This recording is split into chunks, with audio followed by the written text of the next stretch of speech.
Thomas, again, obviously, I don't know if you saw the polls today. Boise State's 15th in the country, and people are talking about, again, maybe being in one of those big bowl games. You guys try to block it out, but obviously some of it gets through. How do you guys try to handle it when you hear those things? I think we talked about it the other day. Coach Harsin in the team meeting just says you got to block out all that outside noise. Try to avoid patting yourself on the back, especially too early. So I think the biggest thing is just looking forward to the team that you have in front of you, which is Colorado State for us. Yeah, I mean, is that something that you guys have kind of worked to get back to, though? I mean, I'm assuming that when you were being recruited, it probably meant something to you that Boise State was consistently in the top 25.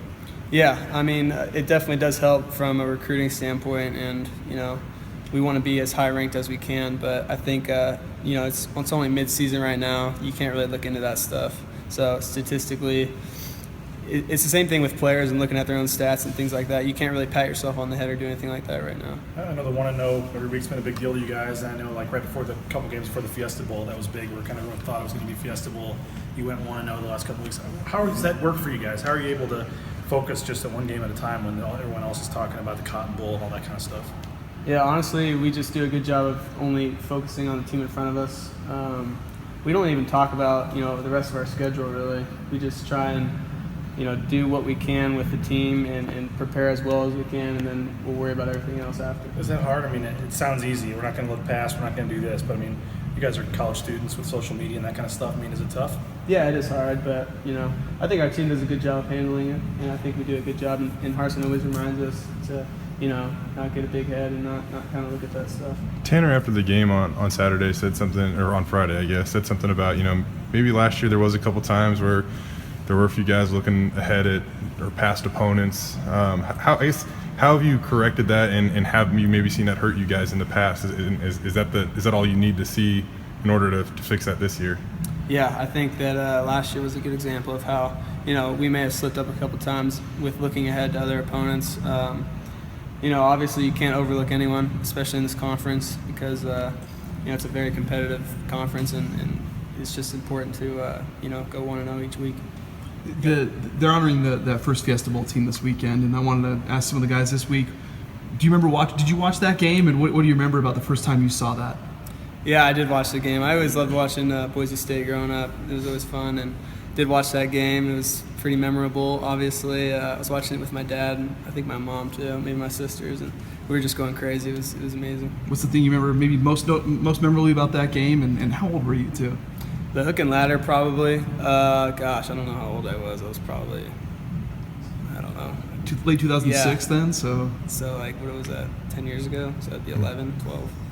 But yeah, it was crazy. What do you think about just having over half the team's going to be back this weekend? They're going to lead you guys, I guess, in the Bronco Walk and stuff. I mean, just obviously tradition's a big part of what you guys do here. How big is it, and what's going to be cool to have all those guys back? Yeah, that's going to be really cool. I'm definitely looking forward to talking to some of those guys.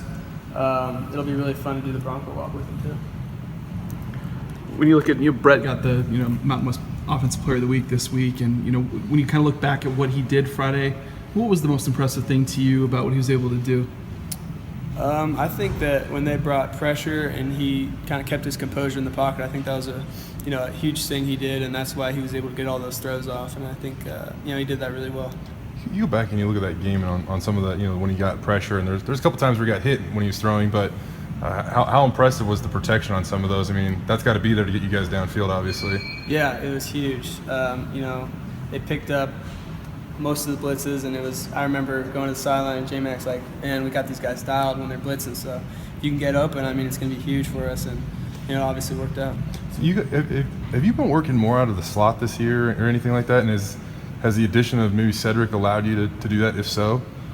Yeah, I definitely play in the slot a lot more, especially in our 3 receiver sets. But yeah, Cedric helps. He's another threat to our team or for other teams, and he's another guy they got a key on. You enjoy working out of the slot, and how's that different for you in terms of the matchups you get?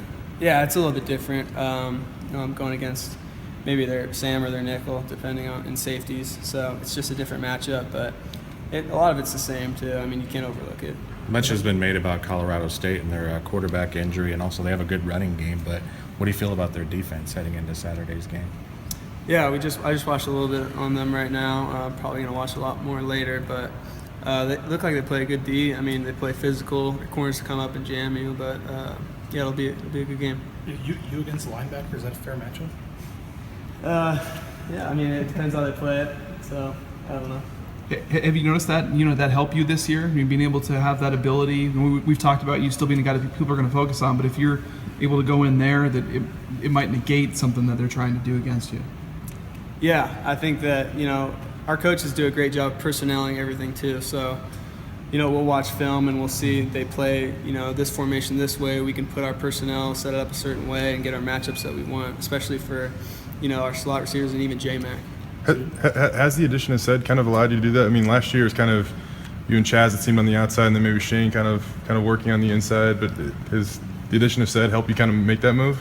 Yeah, Cedric definitely helps a lot. He changes a lot of things for defenses. They have to obviously key on him a lot more, and just like I said before, he's another threat for our team. I know it's kind of a weird question to ask you for your position, but how appreciative are you of your offensive line and the job they've done being able to pass block and give Brett time to connect with you and Cedric and all the receivers? Yeah, I'm very appreciative of them. They do such a good job, and they don't get very much credit for what they do, and I know J-Mac appreciates them too in the run game, and we do in the pass game. So when you have a big play, you got to go celebrate with the big guys. How much have you noticed the difference this year? I mean, they gave up 30 sacks last year. They've only given up 4 this year. And how much do you notice it in games that they're protecting, and does it feel like the game's changed this year a little bit for you guys? Yeah, that definitely is a huge thing, is avoiding those sacks, and Brett's been doing a good job too of being mobile in the pocket. But yeah, they've stepped up big time, and it's important not to get behind the sticks, so that definitely helps. So did you guys just take Saturday off and then start Sunday like a normal week, or how'd you handle the extra day over the weekend? Yeah, we took Saturday off, and then it's a normal Sunday and a normal Monday. Normal week. Curious, Thomas. I mean, you guys have been pretty good after the catch this year, and you were once again. But it seems like a lot of times when you guys get tackled when you're trying to run after the catch, it's kind of like around your ankles and stuff. I mean, is that the case? And how do you just kind of the nature of the beast, or is there anything you can do to kind of avoid potentially those roll-ups or anything like that? Yeah, I just think that's football. It happens. You get rolled up, you get tackled on the ankles. There's nothing really you can do about that. You're trying to stiff arm it and break it, though. That's about it. Did you guys have this like new move? It seems like you slam the brakes and guys kind of fly by you, and then you can make another move. I mean, I know we talked about like the physio ball and stuff earlier this year that Adams is throwing at you, but like, what is it about you guys after the catch this year? It just seems like you're much more dynamic. Yeah, I think that we stressed that a lot in the offseason. We talked about that before, is running after catch, and Coach Adams has been doing a great job of showing us different moves we can do, and we do it a lot in practice now. So against our own defense, we've been finishing harder, faster, and it definitely translates into the game.